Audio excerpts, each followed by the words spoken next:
The first sound I heard after 7 years of silence was a car horn on a rainy Tuesday afternoon. It was loud and ugly and absolutely beautiful.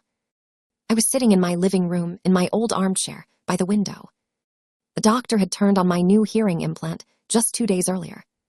He said, "Take it slow. Your brain needs time to adjust." So I kept the volume low. I sat in the quiet of my own home, and I listened to the world waking up around me. The drip of the rain gutters, the click of my cat's claws on the hardwood floor, the distant rumble of a garbage truck.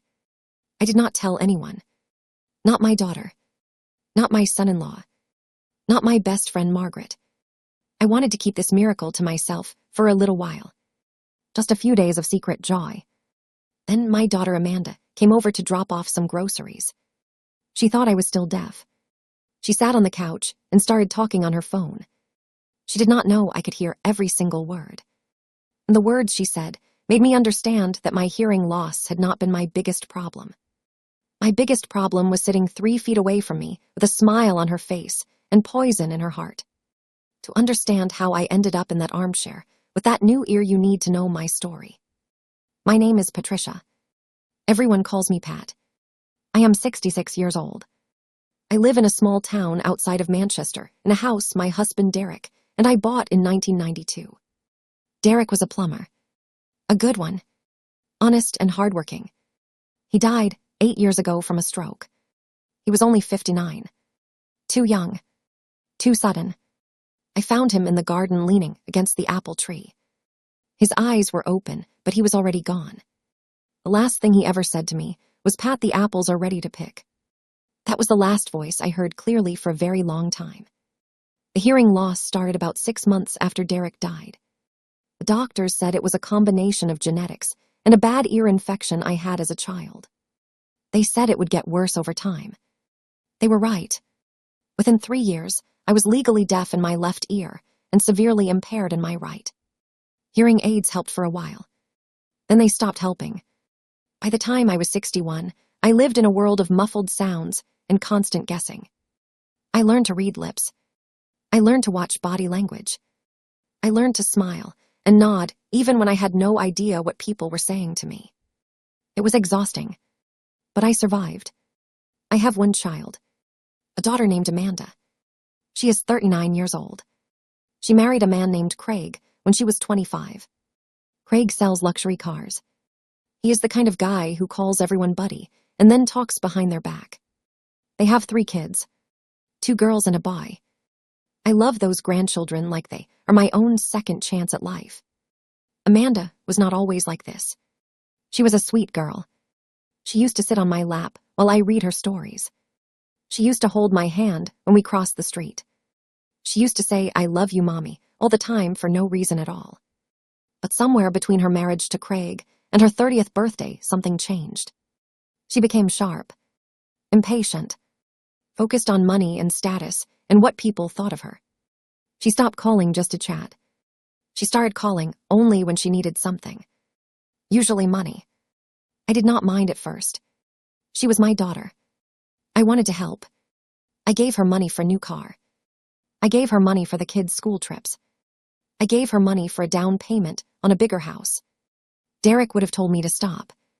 He was always better with boundaries than me. But Derek was gone, and I was lonely. And Amanda knew that. She used my loneliness like a key to unlock my wallet. The real trouble started when I refused to sell my house. Amanda and Craig wanted me to move into a retirement community. A nice one, they said, with nurses and activities and people my own age. I visited it once.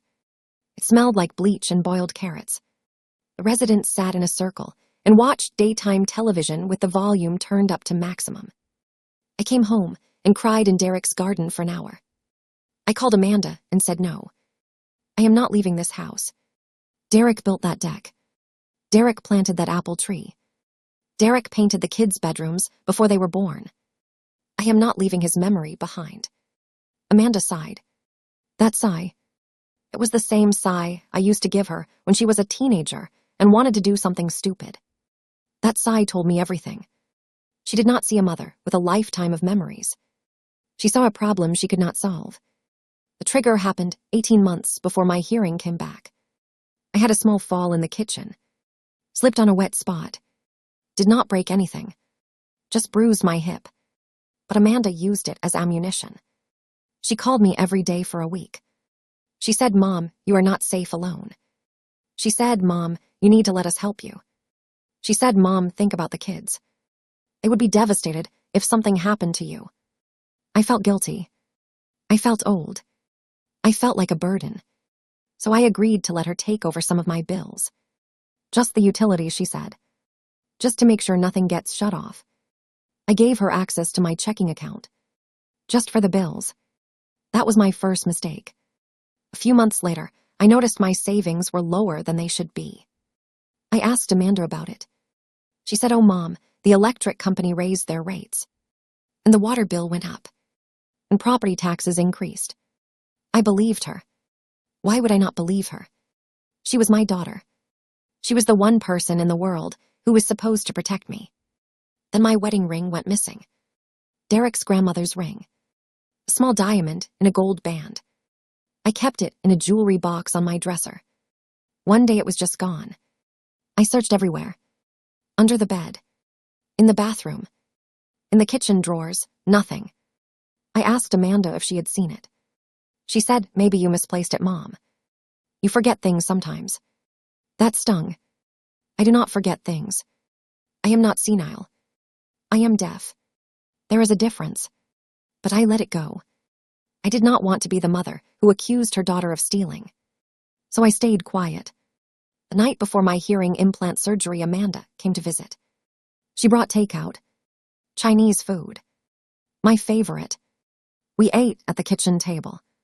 She talked about the kids. She talked about Craig's job. She talked about everything except my surgery. Before she left, she hugged me. She said, "Mom, I hope this works. But if it does not, do not be disappointed. You have been deaf for a long time. Your brain might not adjust." I said, "The doctor says the chances are good." She shrugged. She said, "Whatever makes you happy." And then she left. The turning point sentence came to me as I washed the dishes that night. I whispered it to the empty kitchen. She does not want me to hear again. Because my silence made it easier for her to take from me. The surgery went well. The recovery was painful. My head throbbed for days. But 2 weeks later, the doctor turned on the implant. He spoke to me in a normal voice. He said, "Pat, can you hear me?" I started crying. The first clear voice I had heard in 7 years. I said, "Yes. I can hear you." He smiled. He told me to take it easy. He said, "Listen to soft sounds first. Do not overwhelm yourself." I went home. I did not call Amanda. I wanted to adjust first. I wanted to enjoy my secret miracle for a little while. The first thing I heard clearly was my cat Oliver meowing for his dinner. The second thing was the kettle whistling. The third thing was the sound of my own feet on the hardwood floor. Every sound was a gift. For 3 days, I just listened. I listened to the rain. I listened to the birds. I listened to the neighbor's dog barking. I was happy, truly happy for the first time in years. On the 4th day, Amanda came over. She had a key. She let herself in. She did not know I could hear. She called out, "Mom, I brought you some groceries." I was in the kitchen. I heard her clearly. Her voice was higher than I remembered, sharper. I decided not to tell her right away. I wanted to listen first. I wanted to understand what my daughter really thought of me. She put the groceries on the counter. Then her phone rang. She answered it. She said, "Hold, and let me step outside." She walked to the back porch. She left the door open a crack. I heard every word. She said to whoever was on the phone, "You will not believe where I am." My mother's house, again. She is so needy since the surgery. She thinks these implants are going to fix everything. But honestly, I hope they do not work. It was so much easier when she could not hear me. I could say whatever I wanted. Now I have to watch every word. I stood in the kitchen with my hand on the grocery bag. My heart was pounding. She kept talking. She said, "Craig, and I have been waiting for her to just sell the house and move into a home. But she refuses. She is so selfish. She does not care about our stress. She only cares about her feelings. I thought about the ring, the missing money, the forged smile, and I finally understood. My daughter did not love me. She loved what I could give her. My silence had made it easy for her to take. I did not confront her that day. I put the groceries away. I made tea. When she came back inside, I smiled. I said, "Thank you for the groceries, sweetheart." She said, "No problem, Mom."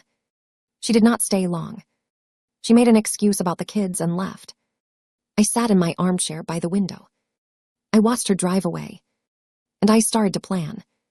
The discovery happened 2 weeks later. I went to the bank to check my balance. I had not looked at my account closely in months. I trusted Amanda. That was my fault. The teller printed out a statement for me. I sat in my car and read it line by line. My savings account had been drained. Nearly $30,000 gone. Withdrawals made in cash. Small amounts at first, then larger ones. The dates matched the times Amanda had visited. When she brought me dinner. When she picked up the kids. When she said she was just stopping by to say hello. I did not cry. I just sat in my car and stared at the numbers. Then I went to a different bank. One Amanda did not know about. I opened a new account. I transferred what little money I had left. Then I went home. I searched my house. I looked in places I had not looked in years. Under the mattress. In the attic. Behind the books on Derek's old desk. And I found something. A small notebook hidden inside an old boot in the back of my closet. It was Amanda's handwriting. She had kept a log. Every time she took money. Every time she sold something of mine. The ring. A silver bracelet Derek gave me. A set of old coins Robert had collected. All of it gone. All of it sold. The notebook even had notes. Mom suspects nothing. Her hearing is so bad, she cannot even hear me open her jewelry box. Easy money. I closed the notebook. I put it in my purse. I sat on the floor of my closet, surrounded by old shoes and dusty memories. And I thought about Derek. I thought about how hard he worked for every single thing in this house. I thought about the nights he came home with grease under his fingernails and still found time to read Amanda a bedtime story. He trusted her. He loved her. And she sold his grandmother's ring for cash. That was the moment my sadness turned into something harder. Something colder. I was not angry. I was done. I did not call Amanda. I did not confront her. I called a lawyer instead. A woman named Mrs. Helen Cross. She was 62 years old with gray hair and a voice like gravel. She did not smile much. She did not need to. She was sharp and smart, and she listened to my whole story without interrupting once. I gave her the bank statements. I gave her the notebook. I gave her a recording I had made of Amanda's phone call on the back porch. Helen looked at everything. Then she said, "Patricia, do you want to put your daughter in jail?"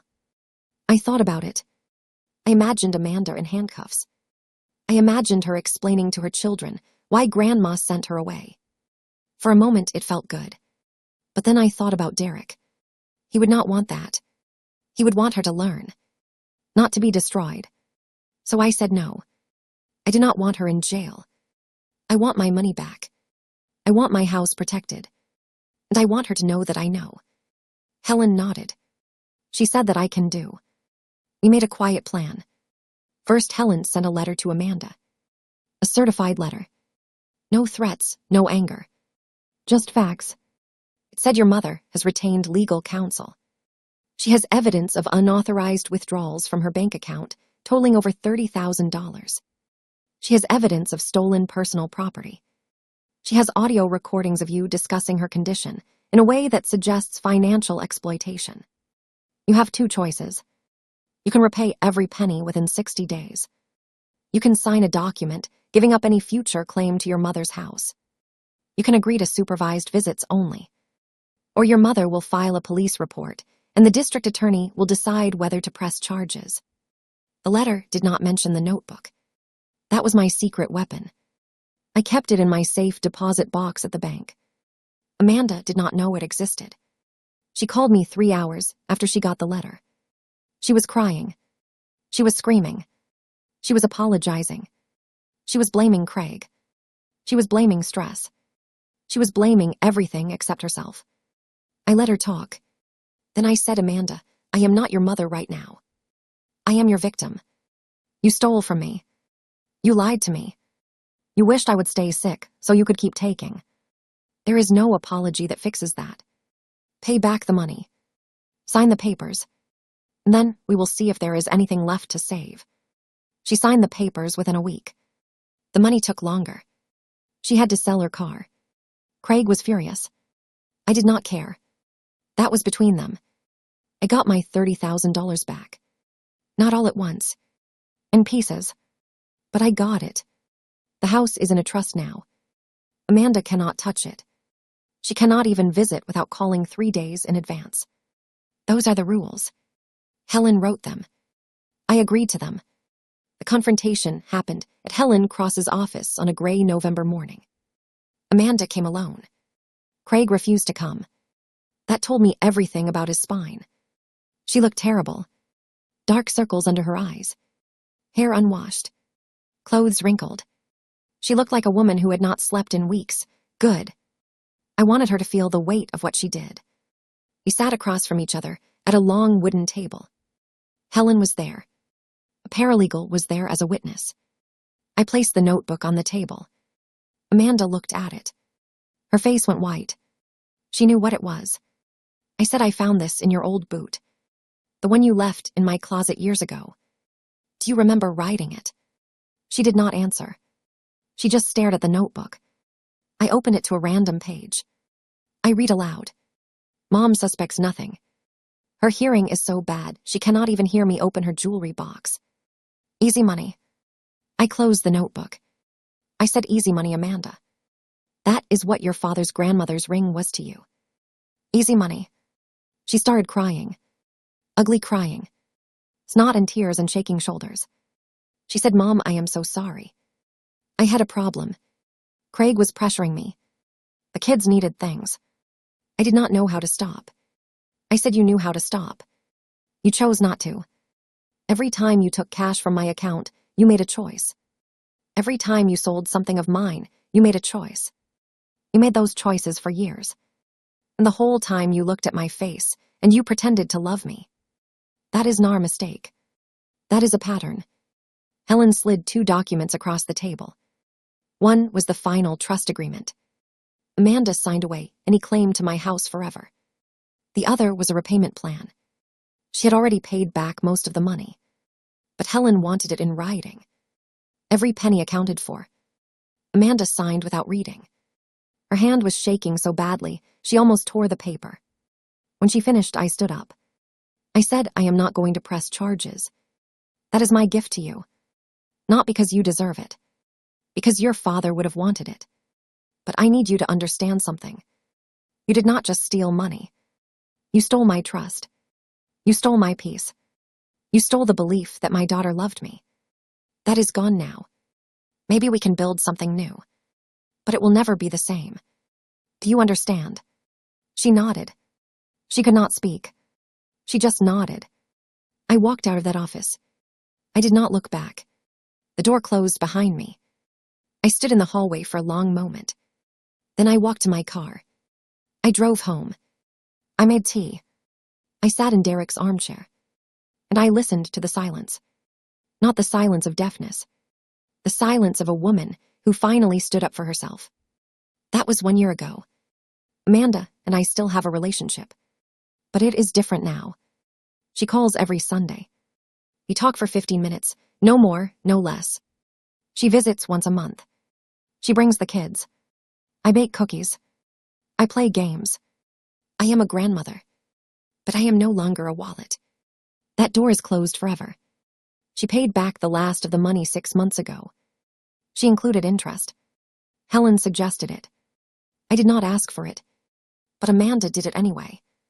That was the first time I thought maybe she really is sorry. Not just scared, sorry. Craig and I do not speak. He is not welcome in my home. Amanda comes alone or with the kids. She does not argue about this. I think she understands. He was the wind behind her sails. Without him, she had to face what she did by herself. That was hard for her, but it was necessary. My hearing is good now. Not perfect, but good. I can hear my grandchildren laugh. I can hear the rain on the roof. I can hear Oliver meowing for his dinner. Those sounds are precious to me. Not because they are loud, because they are real. And after years of living in a muffled world, I have learned that reality is better than silence every single time. The lesson I learned is this: people will treat you the way you let them treat you. I let Amanda treat me like a bank account because I was afraid of being alone. I was afraid that if I said no, she would leave me. And she did leave me. For a while. But I survived. And when she came back different. Not perfect, but different. Sometimes saying no is the most loving thing you can do. For yourself. And for them. Last night, I sat in Derek's garden under the apple tree. The sun was setting. The air was cool. I closed my eyes. And I listened. I heard the birds. I heard the wind. I heard the distant sound of a train. And I whispered to Derek, I am okay. It took a long time, but I am okay. If you have ever been taken advantage of by someone you trusted, hit that like button and share this real life story with a friend who needs to hear it. And if you want more emotional stories about family boundaries and quiet strength, subscribe to this channel. You are not alone. And your silence does not have to be your prison. Sometimes the bravest thing you can do is just start listening.